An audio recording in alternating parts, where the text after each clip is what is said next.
Guys, hello and welcome back again to Maddy's diary. আজকে সকালবেলা সবাই মিলে রেডি হয়ে বেরিয়ে পড়েছে। এখন যাচ্ছে স্টেশনের দিকে আর একটি নতুন গন্তব্যের উদ্দেশ্যে। গুড্ডু দেখছো, ও আগে আগে যাচ্ছে, ও সবার আগে যাবে। স্টেশনে এসে পৌঁছে গেছি, এখন স্টেশনে বসে আছি, হাওড়া স্টেশনে। এবার আমাদের ট্রেন দিয়ে দিয়েছে স্টেশনের দিকে। এখন আমরা যাচ্ছি প্ল্যাটফর্মের উদ্দেশ্যে। আমরা যাচ্ছি বীরভূমের তারাপীঠ মন্দিরে। তো এখন আমরা যাচ্ছি প্ল্যাটফর্ম নম্বর 11-র দিকে। আমাদের ট্রেন ছিল কবিগুরু এক্সপ্রেস। তো আমরা এখন উঠে বসে পড়েছি আর আমি বাইরে থেকে দাঁড়িয়ে গুড্ডুর সাথে কথা বলছি। গুড্ডু আমাকে বকছে, দেখতে পাচ্ছ।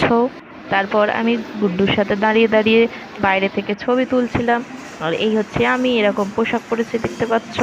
তারপর বলতে বলতে হাওড়া থেকে ট্রেন ছেড়ে দিল বীরভূমের তারাপীঠ মন্দিরের উদ্দেশ্যে। ট্রেন আস্তে আস্তে প্ল্যাটফর্ম ছেড়ে বেরোচ্ছে, দেখতে পাচ্ছ। এক ফোঁটা হাওয়া ছিল না। আর এই হচ্ছে আমরা আমরা বসে পড়েছি ট্রেনের সিটে, দেখতে পাচ্ছ। এই দেখো, আমি, দিদি আর গুড্ডু। গুড্ডু এখানে কিছু বলার চেষ্টা করছে। আর বলতে বলতে ট্রেন আবার দ্রুত গতিতে ছুটছে, দেখতে পাচ্ছ। এবার গতি আস্তে হয়ে গেছে, ট্রেন ছুটলেছে ছুটতে ছুটতে। আর এই হচ্ছে আমি গেটের কাছে দাঁড়িয়ে আছি।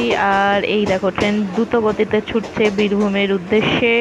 বীরভূমের তারাপীঠ মন্দিরে আমরা যাচ্ছি। বলতে বলতে ট্রেন এখন রামপুরহাটের কাছাকাছি চলে এসে আমরা রামপুরহাটে ঢুকে গেছি। এই হচ্ছে রামপুরহাট জংশন, আমরা ট্রেন থেকে নেমে পড়েছি।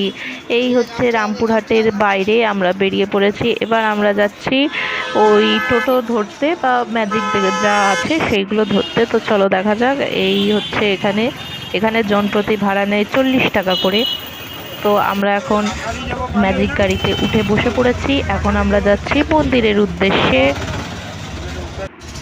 এই গাড়ি ছেড়ে দিয়েছে, আমরা এখন যাচ্ছি বীরভূমের তারাপীঠ মন্দিরের উদ্দেশ্যে। আশেপাশে দেখতে পাচ্ছ।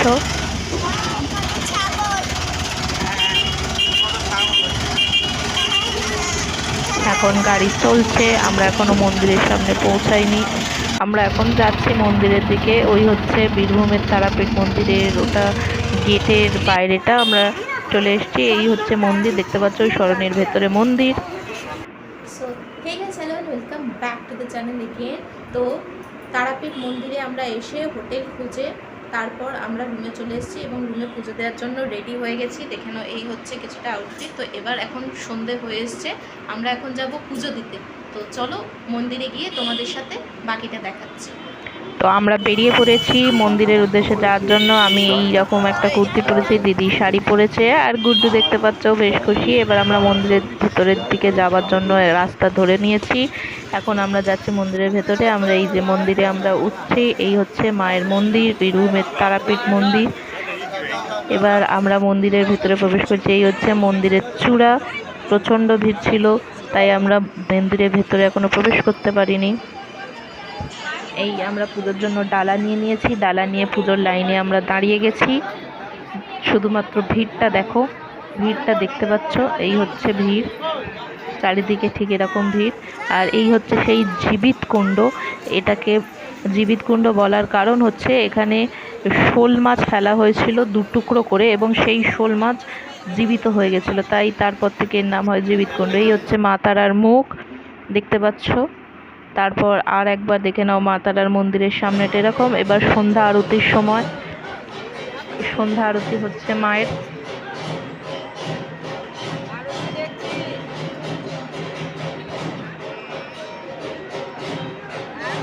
আমরা বেশ কিছুক্ষণ বসে মায়ের সন্ধ্যা আরতি দেখছিলাম, এবং আমাদের পুজো এখনো দেওয়া হয়নি। সন্ধ্যা আরতির পর আমাদের পুজো দেওয়া হয়। পুজো দেওয়ার সময়ের ছবি নেওয়া নিষেধ, তাই পুজো দেওয়ার সময় আমরা ছবি নিতে পারিনি।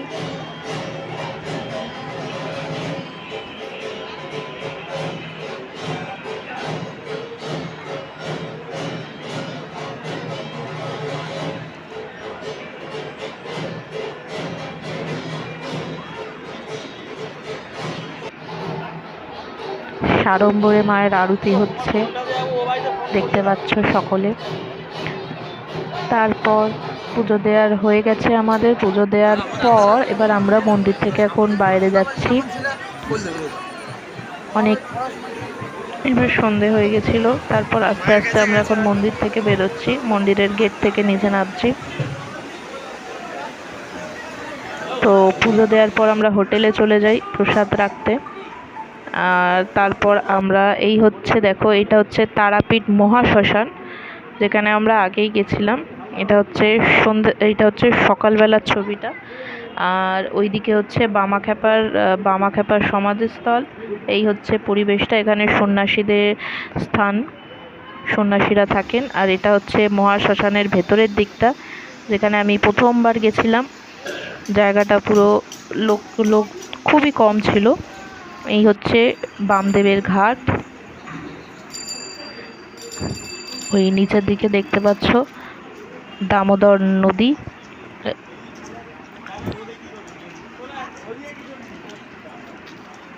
এই হচ্ছে ঘাটটা, কিছুটা এরকম নদী বইছে।